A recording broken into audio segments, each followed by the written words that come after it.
Assalamualaikum warahmatullahi wabarakatuh. Perkenalkan, saya Muhammad Haidir Ali dengan NPM 1942939 dari Prodi Teknik Informatika Universitas Pancasakti Bekasi.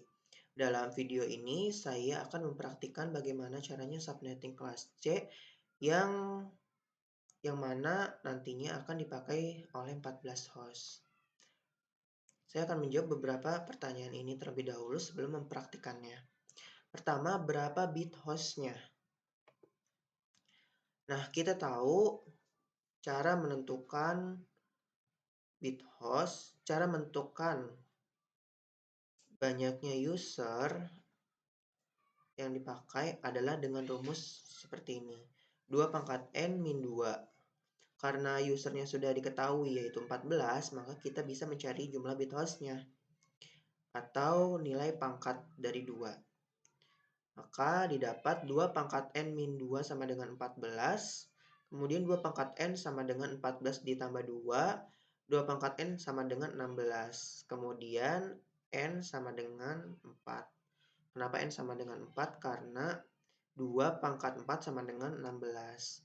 Jadi jumlah bit hostnya adalah 16. Kemudian berapa bit network yang dipinjam? Bit network yang dipinjam adalah 4 bit. Rumusnya adalah bit itu jumlahnya 8. Kemudian diambil 4. Sisanya adalah 4 bit. Jadi bit network yang dipinjam adalah 4 bit. Kemudian jumlah subnet yang tersedia. Rumus subnet adalah 2 pangkat N, di mana N-nya adalah jumlah bit host. Jumlah bit hostnya adalah 4. 2 pangkat 4 sama dengan 16. Kemudian berapa netmasknya? Netmask sendiri ditentukan dari bit terlebih dahulu. Bit bawaan adalah 111, 111, 111, 11 sampai dengan net ID-nya 00000000 atau dalam desimal adalah 255.255.255.0. Kemudian karena di sini kita memakai 14 host, maka prefixnya yang kita pakai adalah 28 atau sebanyak 240 dalam jumlah desimal. Ketika dikonversikan ke dalam bit menjadi 11110000.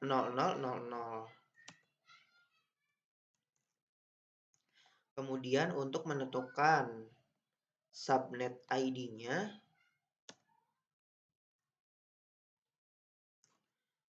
kita lihat di sini. Awalnya adalah 00. Kemudian di netmasknya sini bertambah 1.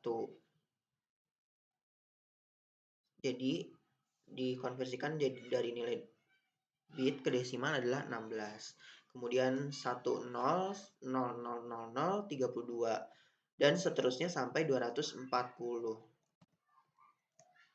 Kemudian tentukan broadcast-nya. Broadcast itu kan tentang IP terakhir. Nah, kita tahu bahwa jumlah host yang tersedia adalah 14. Maka caranya adalah,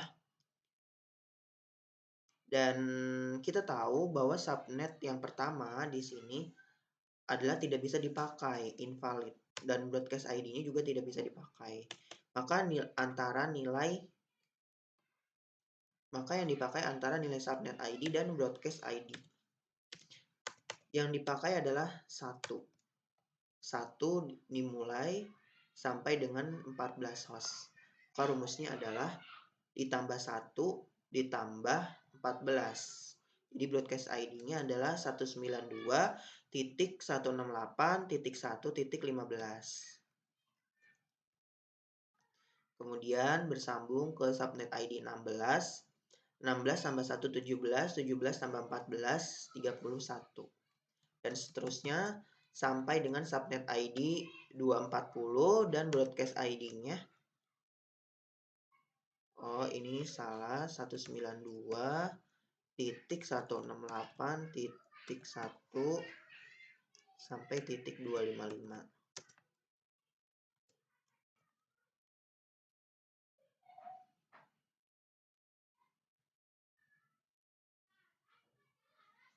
Kemudian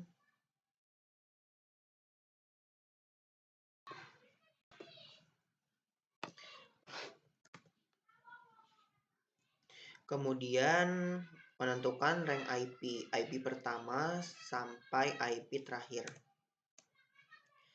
Nah, IP yang bisa terpakai adalah antara subnet ID dengan broadcast ID.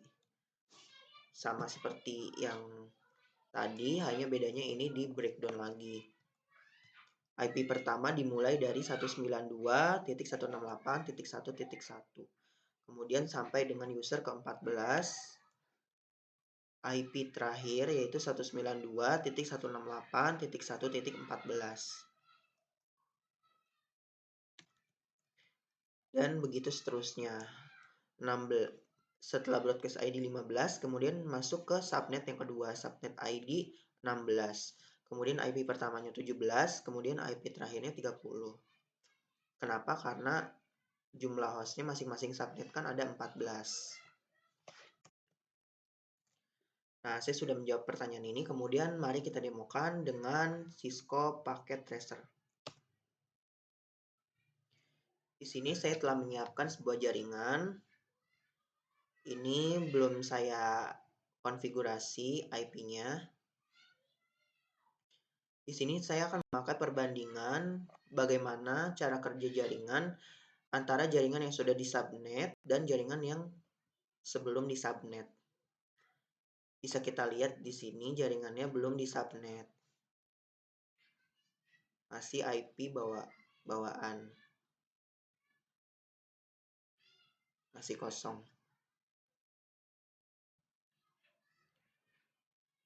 Pertama kita setting dulu IP yang sebelum di subnet.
Nah, semua sebelum di subnet seharusnya 5 user ini masih dalam satu netmask.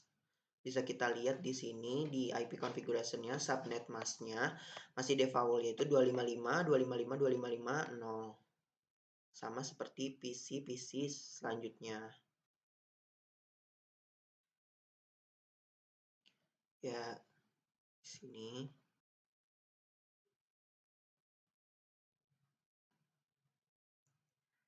Oke, sama ya.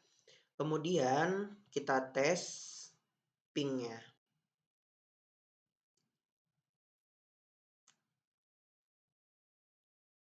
Kita akan melakukan ping ke IP dengan nomor 192.168.1.2. Oh, maaf. Ping. Kemudian muncul pesan balasan. Artinya antara IP net ID 1 dengan net ID 2 ini terhubung. Kemudian kita bisa coba lagi. Kita coba ping yang NetID 3. Mendapatkan pesan juga. Nah, ini masih satu jaringan atau sebelum di subnet ya.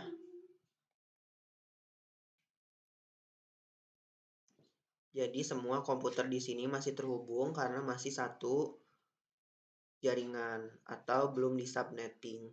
Kemudian bagaimana reaksinya jika komputer PC 0 dan PC 1 kita pisahkan dari jaringan 3, 2, dan 6. Di sini saya akan mensubnet menggunakan subnet yang tadi kita sudah hitung-hitung.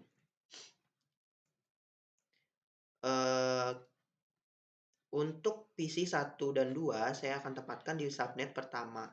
Artinya saya akan menggunakan IP yang ada di subnet pertama. IP configuration-nya, oh iya, subnet mask-nya.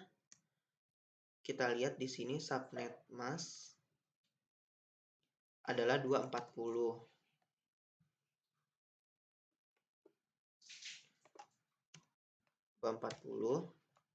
Oh, 240. Kemudian di sini nggak apa-apa, nggak usah dirubah. Ini juga sama, 240. Nah, kemudian untuk PC 3 sampai 6 juga sama, netmask-nya 240.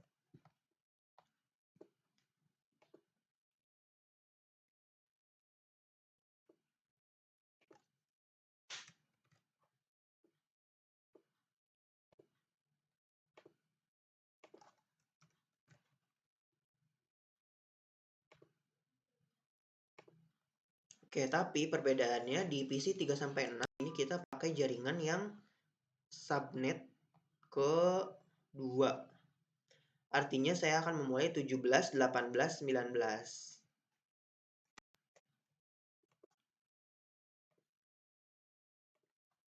Sini 17.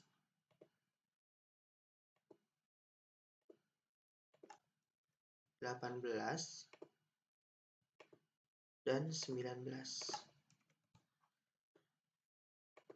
Nah, seharusnya untuk PC 0 dan 1 bisa berkomunikasi, tapi untuk PC 0 ke PC 3 tidak bisa berkomunikasi. Begitu juga dengan PC 3 bisa berkomunikasi ke PC 2, tapi PC 3 tidak bisa berkomunikasi dengan PC 1. Karena untuk PC 0 dan 1 itu satu netmask, satu subnet ID, kemudian untuk PC 3, 2, dan 6 ini satu subnet ID. Jadi, jika berbeda subnet ID, maka PC-PC ini tidak bisa berkomunikasi. Kita coba untuk ping ya. Kita coba ping ke 192.168.1.2. Seharusnya bisa. Nah, muncul pesan balasan. Kemudian saya akan ping ke NetID 17.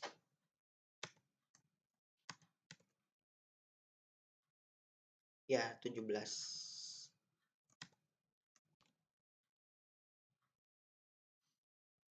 Ping 192.168.1.17. Nah, request timeout itu artinya telah menjadi telah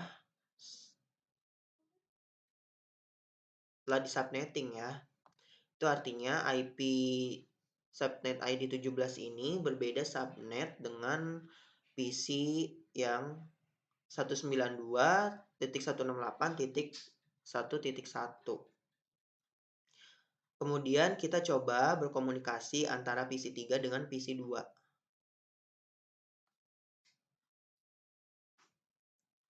PC2 ini IP-nya 18.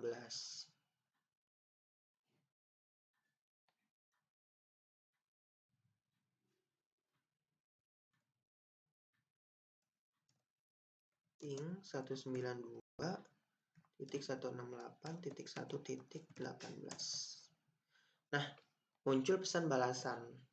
Kemudian seharusnya di PC3 ini atau subnet ID 17 ini tidak bisa berkomunikasi dengan PC1 atau subnet ID 2. Kita coba ping.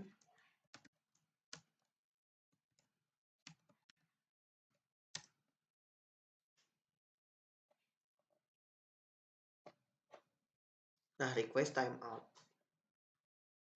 Nah, itu menandakan bahwa kita telah berhasil melakukan subnetting. Jadi, untuk PC0 dan PC1 ini berada di kelompok pertama. Dan untuk PC6, 2, dan 3 ini berada di kelompok kedua. Sehingga antara kelompok ini tidak bisa berkomunikasi, namun hanya bisa berkomunikasi dengan sesama kelompoknya. Jadi PC0 bisa berkomunikasi dengan PC1 dan sebaliknya, tapi PC1 ini tidak bisa berkomunikasi dengan PC6, 2, dan 3. Dan PC6, 2, dan 3 ini bisa berkomunikasi antar sesamanya, tetapi tidak bisa berkomunikasi di PC0 dan 1. Itulah sekian dari saya penjelasan tentang subnetting tipe C. Kurang lebihnya, mohon maaf, saya Muhammad Hairil Ali mengucapkan terima kasih atas perhatiannya. Assalamualaikum warahmatullahi wabarakatuh.